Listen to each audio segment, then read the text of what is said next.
next video, we got 10 Pokemon changes I wish never happened. Holy fuck, this was in 2020. We are watching this in 2026. This is baby Mikey. This is him without his beard. Can you believe that? Holy shit. Oh my god. Can you believe we're like over halfway done with the 2020s? That is insane. Anyways, 10 Pokemon changes I wish never happened. Greetings, Boogie fans! Hi. Here, and over the course of Pokemon's history, a lot of positive changes have been implemented into the games. Some that stand out to me are the physical special split in Gen 4. Thank you. Thank you. TM's no longer breaking in Gen 5. Oh my god, and no longer having to use HMs. Oh my Jesus. Removal of HMs in Gen 7. However, there have been some changes that I didn't like. There's not many, but I was able to think of 10 that I'm going to list off in this video. Some of these are pretty universally disliked changes, but some are more specific to me. So don't forget to I just realized his voice sounds different too. subscribe to my channel, and let's start with number 1, Surf's change in targeting. My first Pokemon game ever was Pokemon Ruby, so an important piece of context that brings is that double battles have been a part of my Pokemon experience since the start. Additionally, Ruby was still in the age of HMs, which meant that the water type on my team always knew Surf. Literally always, no exceptions, just like my flying type knowing Fly.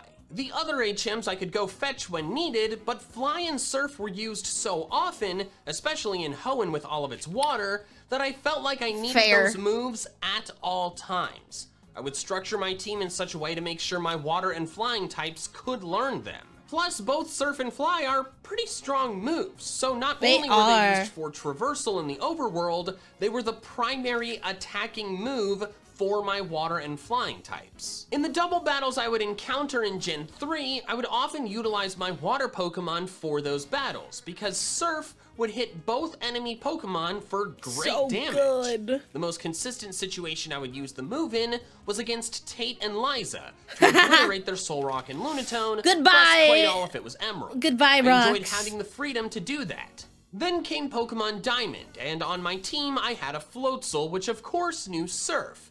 I played through normally, happened upon a double battle, clicked Surf, and damaged my other Pokemon. Yep, it hits everyone. Excuse me?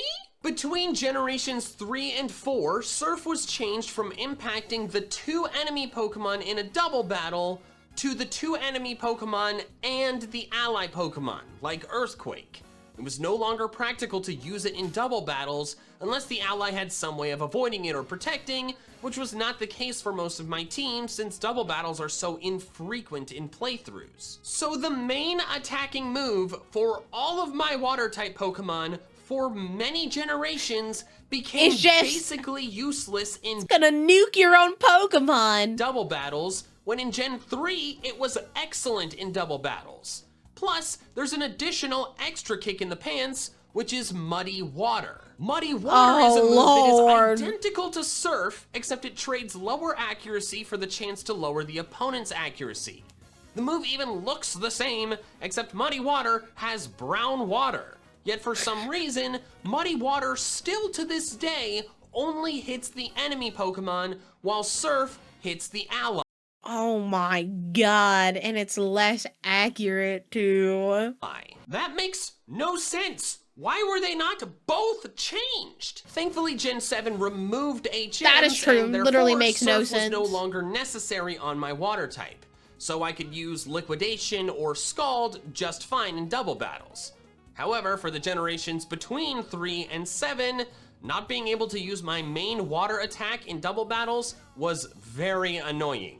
And I would have lost it. Kept targeting just the enemy Pokemon. Another move-related change that I didn't like was number 2, the removal of using moves outside of battle.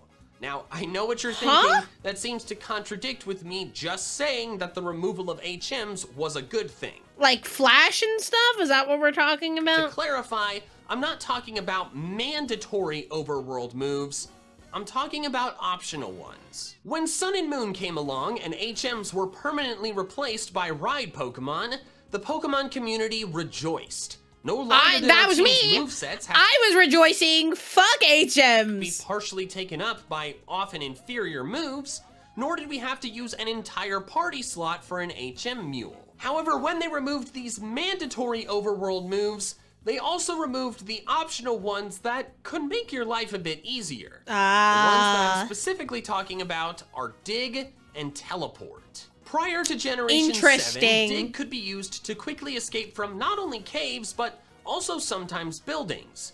It functioned as an infinite-use escape rope. Yeah, I was about to say, it literally was just escape rope.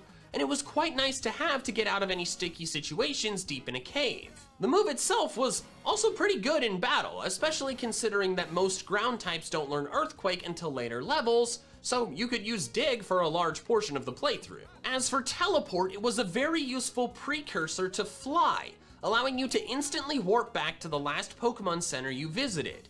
It is strictly inferior to Fly, but it's nice to have for the portion of the playthrough before getting Fly. Since my team was usually incomplete by the time I got access to Fly, I would often toss a Ralts or an Abra onto my team just for the use of Teleport, to be able to get back to the Pokemon Center much quicker than if I didn't have it. But then in Gen 7, Ride Pokemon replaced just the completely HMs, nuked but did that not shit. replace these optional moves. Completely nuked it. The only way to escape a cave is by using an escape rope, an item you have to spend money on. Or you just have to find your way out yourself. And there is no teleport replacement. Prior to getting the Charizard Ride or the secret technique Skydash, you just have to run back. Sword and Shield solved the Dig and Teleport problem by making the escape rope an infinite use key item and by making the Corviknight Taxi available very early in the game. However, during Gen 7, there were quite a few times where I was really missing the option to use Dig or Teleport. Another negative change that came up in Generation 7 was number 3. Bad shiny sparkles. Oh, in Generations Lord. 2 through 6, the sparkles that occur when a shiny Pokemon enters battle are tasteful. They vary in exactly how they appear, but they are generally the same. Several tiny sparkles fluttering around the Pokemon, bringing attention to its different appearance without stealing the show entirely. They accent the shiny Pokemon very nicely. But then in Gen 7, both the Alola and the Let's Go games, the shiny sparkles were changed to the ugliest ones out there. The sparkles are basically one giant star that completely covers up the shiny. Something personally relevant to myself and other Pokemon YouTubers is that it ruins the screenshot potential for these shinies. Let me just put this big yellow PNG over the Pokemon. Gens, you can get a screenshot with the sparkles around, it looks really nice, but this, it's like mid-sparkle, the star covers up the whole shiny. I know this isn't a huge deal, it's just an aesthetic thing that shows up for like a second at a time, but hey, I said these were changes that I did not like, not changes that everyone would care about. Thankfully, Sword and Shield remedied the bad sparkle issue, so we're back to nice looking sparkles for Generation 8. However, in Gen 7, the generation I did the most shiny hunting in, the sparkles suck. The next entry also has to do with shiny Thank Pokemon. God I did not shiny hunt in Gen 7. That Holy being shit. number 4, not having a fun new shiny hunting method. For the last several generations, I mean, Pokemon Legends EA isn't half bad. With the donuts and all of that, and the sandwiches and Scarlet and Violet. each To be fair, this video was made, I think, before both of those games. This was made in 2020, so at this time, Sword and Shield was the newest game. Generation has implemented some kind of fun new shiny hunting method to substantially increase the odds of finding a shiny, alongside the Masuda method. Some examples are the Poke Radar in Gen 4, chain fishing in Gen 6, SOS battles in Gen 7, and catch comboing in Let's Go. Sword and Shield technically continued this trend, with the method being the number battled method. It's a pretty straightforward process. All you have to do is defeat or catch a lot of the same species of Pokemon, thus increasing its number battled value in the Pokedex. Doing so increases both your chances of finding a yellow aura brilliant Pokemon, but also your chances of finding that species as shiny. First off, the increased odds are just not good enough. They are not worth your time. To get odds that matched the Masuda method, you have to KO or catch 500 of just one species of Pokemon to get better odds. That's butt. For just that one species. The Masuda method, you have those excellent odds right off the bat. God, I loved using the Masuda method. I think that's still my favorite one. Any Pokemon you want. That is lame as hell, since And most actually shiny hunting butt. methods have better odds than the Masuda method. They just work on fewer Pokemon. For example, chain fishing can get you substantially better odds than the Masuda method, but you're limited to only fishing Pokemon in exchange. So not only is the number battled method bad by design from the start, it also doesn't even work! A bug in the code of Sword and Shield makes it so these better odds you reach only occur a small percentage of the time. Oh my god. Capping out at a mere 3%. That means that, assuming you have the shiny charm, battling 500 of one species of Pokemon increases your odds for that one species from the base shiny charm odds of 1 in 1,365 to about 1 in 1,300, assuming I did my math right. That is a minuscule improvement. Yeah, it's not that much. Nowhere near as good as the Masuda method, so using the number battled to shiny hunt is literally a waste of your time. And as some more salt And that's facts. in the wound, this bug has been around since the games came out in November.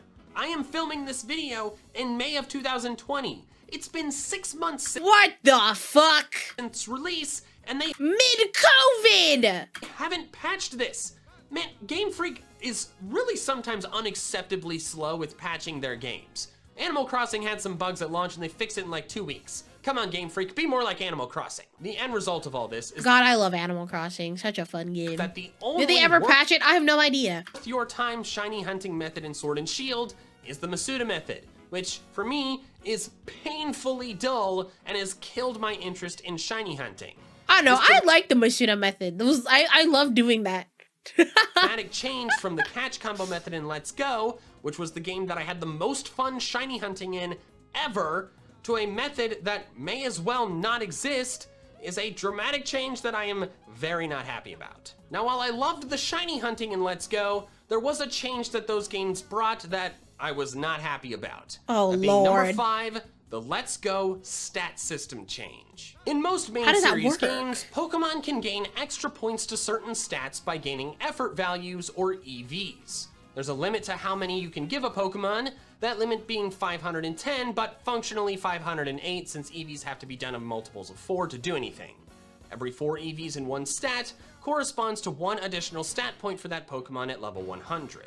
This system has been a staple of the main series games for generations, and it's a I still need to learn more of the stat stuff. I'm still learning. massive part of the competitive battling community because a big part of the strategy is determining how you distribute your Pokemon's EVs. But then Let's Go came along and it implemented several drastic changes from the rest of the main series. The catching system was completely changed, as you likely know, but the battle like system Pokemon was also Go. heavily simplified. Abilities and held items were removed, and effort values were replaced with awakening values, also known What the hell? as AVs, What? and AVs are so dumb. One AV corresponds to Oh, it's this bullshit. Oh, I remember these. Yeah, I remember looking at these. I'm like, what are these for? I'm not using any of these. 1 extra stat point at any level. And you get some AVs by leveling up, but the bulk of AVs come from feeding the Pokemon candy. One of its species candy increases all of its AVs by 1, but you can only use species candy on Pokemon in the same evolutionary line. You can also use stat-specific candies, but they require more for each point the higher you get. A Pokemon course has it a does. limit of 200 AVs in every stat, so 1,200 total.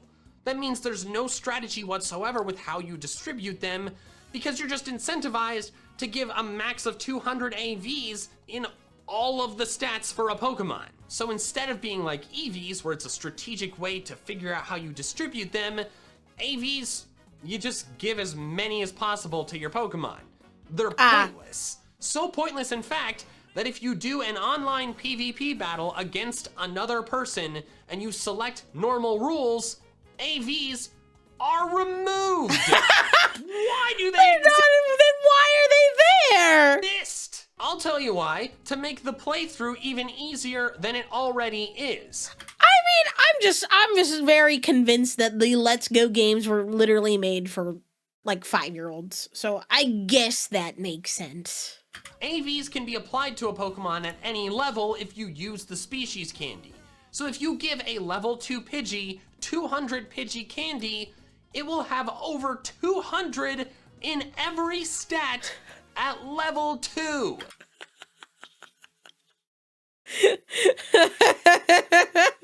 What the heliante? I will admit that's kind of hilarious, but it's also It is so broken and it's pretty funny. dumb. I get that Let's Go is more heavily aimed at much younger kids than the rest of the main series, but this stat system to me is it just seems pointless. Why is it even there? So I don't Let's Go know, did seems shiny fair and hunting balanced to me, trust. right, the stat system wrong, and following Pokemon very right.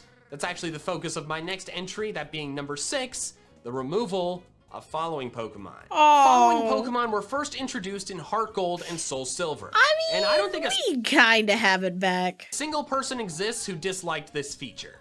It added so much to the immersion and connection with your team, since seeing your Pokemon wandering the world itself was not something you could previously do. Then they removed the feature, and I don't really think there's an excuse for doing it in black and white since the games were still in 2D, but with the 3DS games, I kinda get. They were doing 3D for the first time, and the 3DS was a pretty underpowered console, and so having walking and running that animations makes for every sense. Pokemon Crow Lancer, thank you so much for the 22 months. Thank you. in the game, I can get why that would be tough to implement. But then Let's Go brought following Pokemon back, and it My was God, look at fantastic. 'em. They looked so good in 3D, and the variety in how they traversed added so much personality to each Pokemon. Some zipped ahead, So some cute. lagged behind, some rolled instead of walking, and some you could actually ride. It was incredible. Many fans, including myself, hoped that the overworld encounters and the following Pokemon from Let's Go would be new mainstays in the series.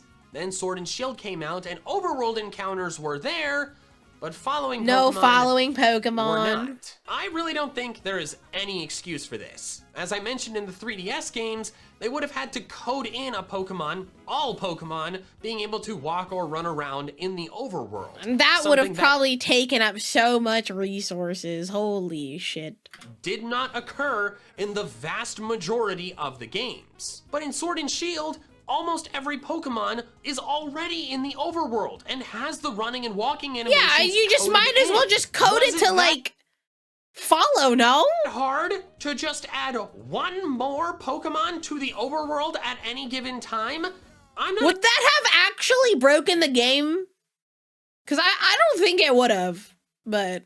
a game dev expert, but I feel like they could have done that. So the removal of following Pokemon is a change that's happened twice now, and I don't think that disliked would have it both actually broken times, the game. So I desperately hope following Pokemon come back, and then are never And they have... I love whenever my Tinkaton follows me in Legends EA. Actually peak. removed again. The next entry is another removal-based change, that being number 7, the removal of the PSS. The PSS, What the or Player fuck? Search Yeah. System, Oh, that! was the Oh, I loved whenever I saw my friends online. It was great. interface And dude, for thank you for the interacting with follow. other players, and it is the best interface for doing so the main series has ever had. Want to trade or battle with a friend? Simply tap on their face and click trade or battle. The request then Oh shows man, up in I their wish it name was and they as accept. easy as it You're used to be. Holy shit. done. You can do this at any location in your game. The interfaces since then have been garbage. Festival Plaza required you to go to Festival Plaza, which I was forgot about this bullshit. stupid. And then Let's Go wouldn't even let you talk to specific friends. You just had to implement a certain Pokemon code. And then the Y Wait, that's so Sword and Shield cute. does the same thing. In order to connect to a friend, you have to coordinate link codes and hope that no one else And you still have to do that. inputted the same one at the same time. The PSS was simple, intuitive, and effective. The removal of it was a giant mistake, and I desperately hope that the next online interface place in Pokemon 6 years later, we still don't have this. Oh my god. is just like it. Just let me see a list of my online friends and tap on one and ask them to trade or battle. It is not hard. The next entry is number 8, the FPS downgrade. The Coughing, cough, cough, cough. Scarlet and Violet. Generation 3 Pokemon games run at... To be fair, Scarlet and Violet is absolutely beautiful on the Switch too. But it really took that long. Like 60 frames per second and look so smooth. Every movement is fluid, and I personally think that's a big reason why my favorite mainline Pokemon graphics are the Gen 3 games. At least they were prior to Sword and Shield, because Sword and Shield look incredible. But then in Gen 4, the games dropped to 30 FPS. Then in Gen 5, the battles were 60 FPS. And then Gen 9, it was 2 FPS. But the overworld wasn't. Then every single mainline Pokemon game since then has run at 30 FPS. I am not a game development expert, and I don't want to pretend to be one, so I have literally, if Scarlet Violet was released on Switch too, it would have, I don't think it would have gotten as much shit as it has, but because it was literally functioning at 2 FPS on the Switch where it was released, it got a lot of hate. I think it looks great on Switch. I refuse to play Scarlet and Violet on my old Switch now. I only want to play it on my actual Switch too. Idea what all the back-end processes are that go into determining what frame rate a certain game runs at on a certain platform. However, I can still be disappointed great Pokemon games with outside the of change. performance. I've grown to like Scarlet and Violet more as I feel like the years have gone by. I think my initial playthrough, I just wasn't having fun. But then, like, I started replaying and I'm like, oh, okay. I actually like this game more than I used to like it. Because I simply miss how smooth and good the games looked when running at 60 frames per second.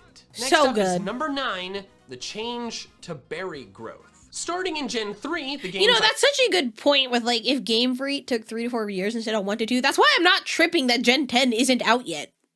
Like, I see people on Twitter tripping all the time, like, where the fuck is my Gen 10 Pokemon game? It's been so long! Like, I would rather wait, like, an extra year or so, a year or two, to get a better game. Like... What the heck? I started in, berries were for the most part grown by planting one of that kind of berry. Gen 10 is definitely coming out this year, 30th anniversary. Yeah, that makes sense. 100% we're gonna get Gen 10 announcements next month. Or at the very least, like, teasers, you know? Like, it makes sense. And I have high hopes for Gen 10 because not only are they releasing it on the Switch 2, where I feel like there's no excuse now. Like, the Switch 2 is pretty good. It's pretty strong. If Scarlet and Violet can look beautiful on the Switch 2, I don't doubt that Gen 10 is gonna, you know, not look great. We're overdue for a gen. We're now what? Gen 9 came out 2023. On average, we get about 2 years between 2 to 3 years between, or 2022, sorry, 2022. So it would have been, what, 4 years? That's a long time. Yeah, that is a long time. So hopefully that means that they're going to be releasing a better game, you know? Because what, we got Gen 7 in 2016, and then we got Gen 8 in 2019. So yeah, 3-ish years in between. So I don't mind waiting an extra year. Hi, Mr. CEO. Hello. Hello. Imagine we don't get Gen 10, we get, like, Pokemon Rumble 3. I think I would be a little mad, but, I mean, if they're gonna make a better game, I don't mind waiting the extra year. I'm taking my time and I'm having a lot of fun with Legends EA, so, like, I don't care, personally. But I think the people who are like, give me Gen 10 right now, don't realize that they're probably taking a longer time because they want to make sure they get the 30th anniversary game right. waiting some period of time, then picking the plant, which contains several of that kind of berry, a lot like growing fruit trees in Animal Crossing. I've mentioned it twice now. Can you tell I've been playing it a lot? Hey, this was, if he said this was made in May 2020, everybody was playing Animal Crossing. Bro, I was playing Animal Crossing. New Horizons was fun for like the first 6 months, and then after that, I stopped caring. This method is a reliable way to obtain more of one specific berry that you want, because you plant that one berry and get more of that one berry.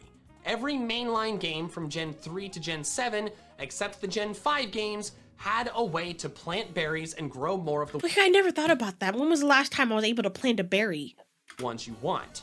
While Gen 5 didn't have this method in the games, it had it in the Dream World, which isn't as good, especially since the Dream World is no longer available, but the option still existed. But then in Sword and Shield, they removed the ability to grow berries. You just have to shake the tree. To obtain more is by shaking berry trees and getting a random collection of them. If you want more of a specific type of berry, you have to just keep shaking the tree, brother. To go around to all of the berry trees that it can spawn from, shake the trees, and hope that you get some of them.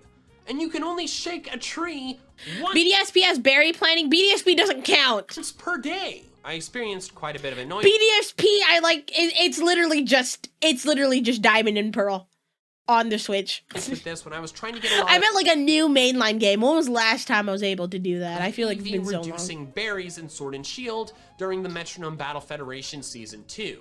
I was trying to modify some of the EV spreads for some of my Pokemon. So to get more of the specific EV reducing berries for a certain stat that I wanted, I had to go around to all the trees that it spawned at, save my game. Hope to God you get it! Switches clock a day forward, then go back and check again, and do that until I had enough. It was tedious, and I didn't like it, and it would have been much more convenient if I could have just planted several of that specific berry and gotten them to grow. To be clear, I don't mind the berry trees themselves. I actually think the pseudo minigame involved with the risk versus reward, how many times you shake it, and the Pokemon attacks if you shake it too much, I think that's fun. However, I just don't like that there's no other way to grow more berries like there was in Gen 7. You could get the berries from the trees, but you could also grow more in Poképelago. Sword and Shield should have had a method like that. And finally is number 10, the Gale Wings nerf. I love Talonflame a lot, so much so that not only is it my favorite regional bird, but it's also one of my all-time favorite Pokemon. The big reason why that is the case is because that's pretty based. Talonflame is a pretty good Pokemon. Because I had a ton of fun using it in Gen 6. I used a few different Talonflame, usually choice banded, to obliterate opponents with priority Brave Bird. I used one to perform quite well in my first and only ever VGC tournament, where I finished in the top 10% of 250 competitors. That's pretty sick! I had a Talonflame on the team I used to get a 50 streak in the Battle Mason doubles. But I guess Game Freak didn't like Talonflame as much as I do, so in Gen 7 they nerfed its ability Gale Wings, the ability that made it so powerful, and they nerfed Corviknight? For me, it's between Staravia and Corviknight. Corviknight's just so cool. Way too much. Rather than always giving priority to flying moves, it only gives them priority when Talonflame has full health. This is an extremely severe nerf, so much so that it took Talonflame from one of the most powerful Pokemon in competitive to being in the lower tiers. If they wanted to nerf Gale Wings, fine. It was admittedly pretty OP. But making it so that it just doesn't work if Talonflame takes even one hit point of damage is too much. They should have made it so it only works if it has— They must have really hated Talonflame, holy shit. —above half health or something like that. I really hate this severe Gale Wings nerf because it really hurt one of my all-time favorite Pokemon. Thank you so much for watching. And you know what? That's so valid. Extra special thanks. I'm not gonna sit here and invalidate your feelings. That's valid. I would be hurt too. Thanks to my patrons over on Patreon, who are helping support my channel independent of pretty bad YouTube ad rates right now. If you want to help support my channel in the same way, the link is in the description below. And if you want to check out some more of my fun Pokemon content, I recommend these videos here. All right, that's all I have for now. So till next time, Poké fans. Gotta catch them all. Why'd he stop doing that? I love whenever he does that at the end of his videos.